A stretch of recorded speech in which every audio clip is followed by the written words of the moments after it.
Sup, bitches? You are watching Fugitive Red Eye, and welcome to another Top 10 video, and one that I've been meaning to do for a few years now. In fact, at one point I thought I did this, but I guess I didn't, so here it is, my Top 10 Dragon Ball Sagas. This video contains spoilers for Dragon Ball, Dragon Ball Z, Dragon Ball GT, and a little bit of Dragon Ball Super. Now, if you've been watching me for a while, you know that my views on Dragon Ball are fairly controversial in some regards. So this list is nevertheless going to be very, very different than the lists of most people would be. But that's the kind of guy I am. This is all my personal list. So this is my personal take on what I think the best sagas of Dragon Ball are. I've reworked this list a few times now, so it is still theoretically subject to change, but I did my best here to try and make it as concise as possible. You'll notice that there are a few inclusions from each of the three main Dragon Ball series. And that's right, I said 3. There's nothing from Super on here. But let's go ahead and jump in at number 10. So for number 10, I have the Red Ribbon Saga. Now, the Red Ribbon Saga is a pretty good part of original Dragon Ball. It introduces us to the Red Ribbon Army, who would later become pretty prominent in the Android Saga of Dragon Ball Z. The Red Ribbon Army were an evil corporation that sort of wanted to take over the world. They would also be pretty prominent in the movie Dragon Ball Super Superhero, which actually is a really good movie. We'll do a video talking about Super's movies at another time. But the Red Ribbon Army was a really fun arc that had a lot of different generals, each working for the Red Ribbon Army. And there were androids, Android 8 being the most prominent, but there was also Major Metallitron, who was kind of like the Terminator. Overall, it's a pretty fun arc. It's just Goku going up against an evil corporation. It's a pretty early arc. It is original Dragon Ball. Then at number 8, we have the Frieza Saga. Now, you might be wondering, how the hell do you rank the Frieza Saga so low? Well, that's because the second half of the Frieza Saga kinda drives me a little nuts. I love the beginning of the Frieza Saga, where they're traveling to Namek, and they go to the fake Namek, which, by the way, is filler. And I love the Ginyu Force, you know, Captain Ginyu, Jace, Birder, Raccoon, Guldo. I love the Ginyu Force. The Ginyu Force are great with their funny little poses and stuff like that, and how flamboyant they are. How they're very clearly a reference to tokusatsu things, particularly things like Super Sentai. I also really liked the earlier forms of Frieza and each of the different Z fighters fighting it. You know, you had Krillin, you had Gohan, and you had Vegeta and Piccolo. But then when Goku starts fighting Frieza, that's where I have a problem. See, Goku's Frieza fight is iconic, right? It's one of the most iconic fights in the entire series. In fact, there's a portion of the fan base who thinks it should have been the ending of the series, since it wraps up all the stuff that was set up in the Saiyan Saga. My problem with the Frieza Saga, the second half in particular, is that the fight with Goku versus Frieza is far too fucking long. And yes, I know that's because it's padded out for filler, but we're talking Dragon Ball Z here. This was really frustrating. That is how it aired. A ton of episodes where just nothing happens. They're just talking about, oh, here comes my big strong attack. Oh, here comes my attack. Oh, this planet has 3 minutes until it explodes. Oh, look, I'm charging up the spirit bomb for several episodes. Here it comes. Look, oh, here it's coming. Obviously, I don't hate this fight. It is the fight that we first see Super Saiyan, and it is also, you know, a good fight in a lot of regards. Like, it is iconic, and it's a cool climactic finish. The problem I have is the kind of filler they have here is just awful. Like, the filler in the early parts of the Frieza Saga I genuinely like, but this long-ass fight drives me nuts. And the thing is, it's not the only long fight in Dragon Ball Z. Look at the Cell fights, for hell's sake. I mean, Cell's fights are really long. I would argue that the Cell battle is arguably the longest one, but guess what? It doesn't bother me like this one does. Because this one has so many episodes where literally nothing happens. They're just talking back and forth, and yeah, you get a bit of that in the Cell Saga, you get a bit of that in the Buu Saga, but the Frieza Saga is really the point where I felt it the most. And it didn't bother me as much the first time I watched it, but watching it a second time, it really drove me nuts with how long this fight was. But that said, I still quite like the Frieza Saga. It's one of the few instances where I think the Kai version is actually better, because the Kai version trims it down quite a bit, and Frieza also has a better voice in Kai. That said, the music's not as good. I think the Bruce Falconer soundtrack is the best soundtrack. But the point is, I still like the Frieza Saga. It's still really important to the plot. It's still really fun. I just don't rank it as high as some people do. Especially since lately they just keep bringing Frieza back. We got Golden Frieza, we got Black Frieza. Frieza's just overdone, I think. But nevertheless, I do still like the Frieza Saga quite a bit, and it is pretty important to the story. Not to mention, the Bardock special, which is my favorite part of Dragon Ball, period. It is my favorite episode of Dragon Ball, if you want to call it that. and it's my favorite Dragon Ball movie, if you want to count as that, even though it is just a 45-minute TV special, is my favorite part of Dragon Ball altogether. So obviously, that being in the Frieza Saga is my favorite part. So because of that on its own, it still had to be on this list, even if there were some things that drove me a little nuts. Alright, at number 8 we have the Saiyan Saga. This was the beginning of Dragon Ball Z. It introduces us to Raditz, Vegeta, Nappa, introduces us to the concept of Saiyans, and the fact that Goku was actually an alien the whole time. It tells us the true backstory of Goku's origin, how he was a space warrior sent to destroy the planet. The Saiyan Saga is also what set in motion the Frieza Saga, so without the Saiyan Saga, we wouldn't have had the Frieza Saga, and we wouldn't have had any of the other stuff. The Saiyan Saga is great. It's a great start to Dragon Ball Z, and I quite enjoy it.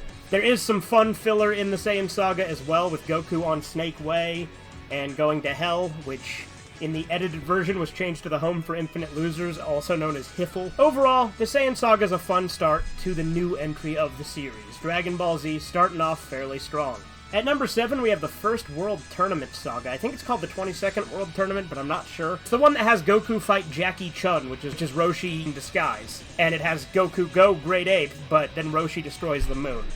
It's easily my favorite of the World Tournaments, and it's really fun. I really like the first World Tournament. They introduce us to the tournament, and they have a lot of fun with it. And it's got Roshi, Krillin, and Goku in it. It's all great. I love the first World Tournament. Like I said, I think it's the 22nd tournament, but it might be the 21st. I mixed the numbers up quite a bit, so forgive me on that. But you know what I'm talking about. The first World Tournament arc of the series. Alright, at number 6 we have the Poff Saga, which maybe is a controversial take, but I love the Poff Saga. Because the whole point of the Poff Saga is just a quest for the Dragon Balls. That's all it is. You got Goku, Bulma, and Oolong going to find the Dragon Balls. And that's the whole point of that saga, and that's what I love about it. Just a quest to find the Dragon Balls. It's what Dragon Ball should be, right? Gathering the Dragon Balls. And that's why I love it. It's what Dragon Ball should be, a fun adventure. At number 5, we have the Buu Saga. Now, the Buu Saga is the ending to Dragon Ball Z. It introduces us to Majin Buu. It gives some more spotlight to Mr. Satan. It has Goku going Super Saiyan 3. It introduces us to concepts like fusion. It has the Great Saiyaman. It has Gohan learn his mystic transformation. Overall, there's just a lot of fun stuff in the Buu Saga. Some people don't like some of the goofier aspects of the Buu Saga, but I love that. I mean, that's what Dragon Ball is all about. Dragon Ball always has goofy and ridiculous moments, and the Buu Saga does a nice balance of that, while keeping the stakes high, keeping the action high, keeping the story very cool and serious while still having the fun and wacky moments. Though I'm not the biggest fan of the way the Buu Saga ends, or rather the post-Buu Saga, with the Oob stuff, the Buu Saga itself is great. Super Buu, Kid Buu, Fat Buu, Evil Buu, all the different forms of Buu, the absorbing of stuff, the fusion, just everything about the Buu Saga is really fun and cool. Alright, at number 4, we have the first one that's probably going to be real controversial, and that's the Shadow Dragon Saga. This is the final saga of Dragon Ball GT, and it introduces us to the Shadow Dragons, which are finally giving us consequences to the Dragon Balls. In Dragon Ball Z, Old Kai gives a warning about the Dragon Balls, saying we shouldn't overuse them or there will be serious consequences. You never see any actual fucking consequences for using the Dragon Balls. That is, until the Shadow Dragon Saga. Each dragon is a culmination of wishes, and we see which wishes were the final straw that created the Shadow Dragon. The first dragon that they fight is literally a dragon created by Oolong's panty wish. The whole thing is finally bringing forth the consequences we were told the Dragon Balls have. Which is nice, because the Dragon Balls are a ridiculous MacGuffin that are really powerful and have no consequences. Finally giving them some consequences and making them very intimidating, especially culminating in Omega Shenron. And then we finally get to see Gogeta come back as Super Saiyan 4 Gogeta. Admittedly, he doesn't do much, he just sits there and goofs off and then times out. But nevertheless, it is cool to see it. And the way that we get the Universal Spirit Bomb at the end to finally beat Omega Shenron is also really cool. Overall, I think that the Shadow Dragon Saga is a great ending to Dragon Ball. Granted, obviously the ending takes place quite a bit later, you know, after Goku leaves on Shenron, and then we get the flash forward 100 years and stuff like that. But the Shadow Dragon Saga is a nice saga to finally wrap up the series. Giving a consequence to the Dragon Balls is a really cool way to have a final arc, I think. Alright, number 3, we have the Black Star Dragon Ball arc. Again, another controversial one, the first arc of Dragon Ball GT. The one that most people think of when they think of GT, and they hate it because they're losers. No, but all jokes aside, I love the Black Star Dragon Ball arc. Like, yeah, the Black Star balls are just kind of introduced out of nowhere, but then again, so were the fucking Super Dragon Balls, so anyone who complains about these has no right to, like, be okay with the Super Dragon Balls in Super. The Black Star Dragon Balls also, in a sense, have a consequence, because the world will be destroyed if they're not regathered. That's pretty cool, too. But the reason I love this arc so much is it harkens back to the original Dragon Ball, with them going on a quest to find the Dragon Balls yet again. This time taking place in a cyberpunk sort of world, where it's like sci-fi, they're traveling space, going across to different planets. The art style's tweaked a bit, which is an adjustment to get used to, for sure, but I actually really like the GT art style.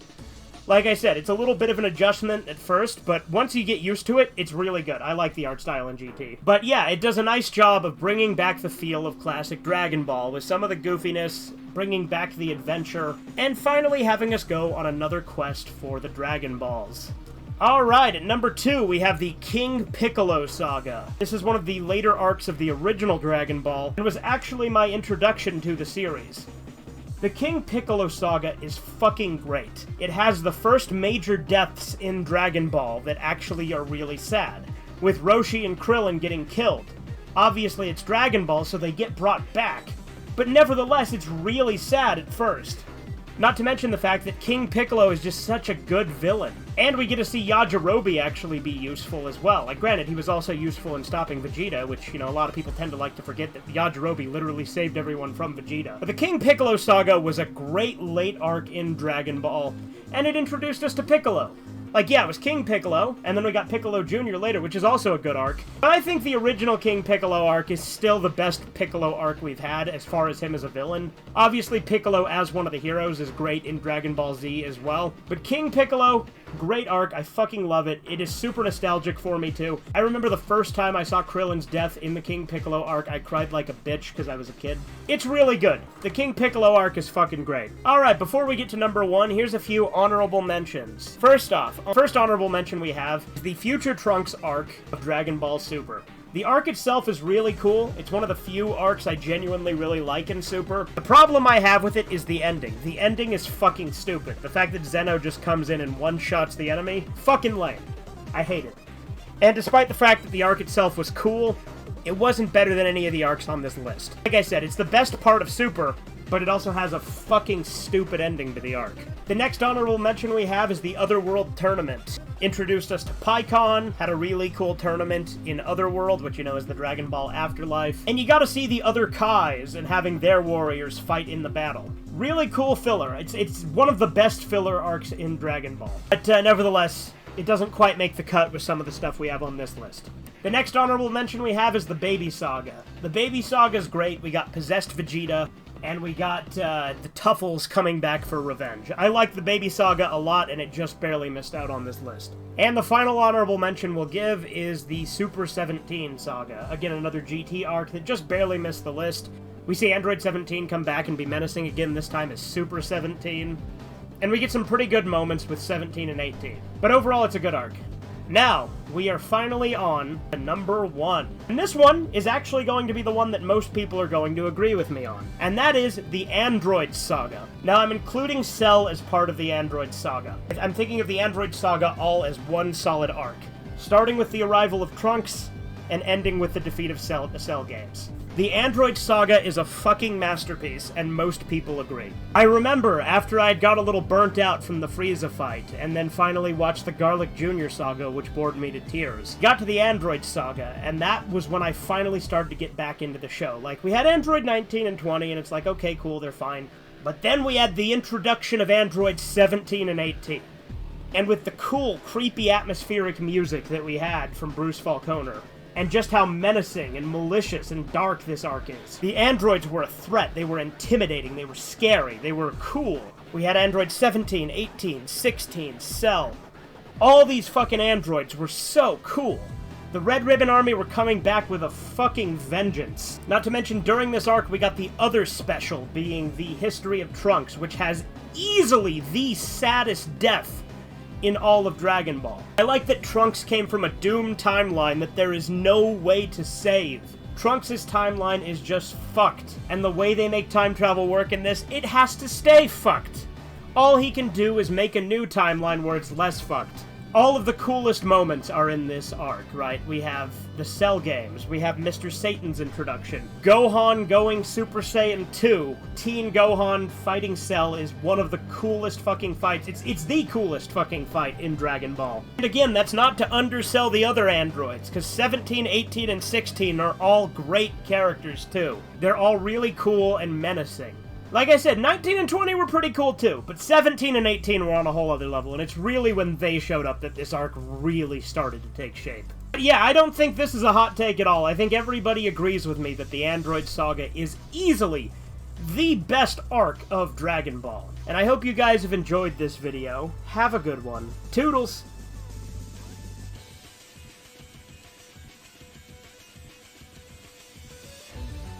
You take forever to say nothing.